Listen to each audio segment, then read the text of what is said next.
Hello, welcome back to the channel. Today, we're diving right into the world of Airtable to learn how to track your stock investments effectively. First up, you'll want to create a new base in Airtable. This is your primary workspace where you'll manage and track your investments. The reason we do this is to keep all our stock data neatly organized in one place, making it easier to analyze and review. Now that we've done that, start by adding a new table for each stock you own. Name these tables with your stock's ticker symbol for easy identification. This step is crucial as it helps in segregating the data for each stock, giving you a clear picture of how each one is performing. Next, in each table, create the following fields: buy date, buy price, number of shares, and current price.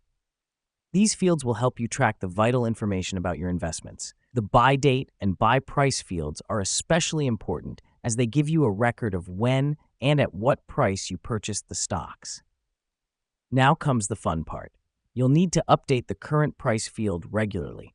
You can do this manually, or if you're a premium Airtable user, you can automate this process by integrating with a stock market data API. This helps us because it keeps our data up to date, giving us real-time insights into our investment performance. Finally, create a formula field named profit-loss.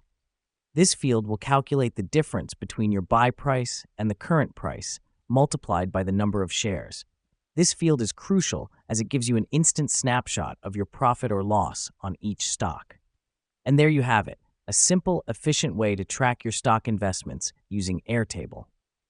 Remember, the key to successful investing is staying organized and keeping a close eye on your portfolio. With this method, you can do both. Thanks for watching and happy investing.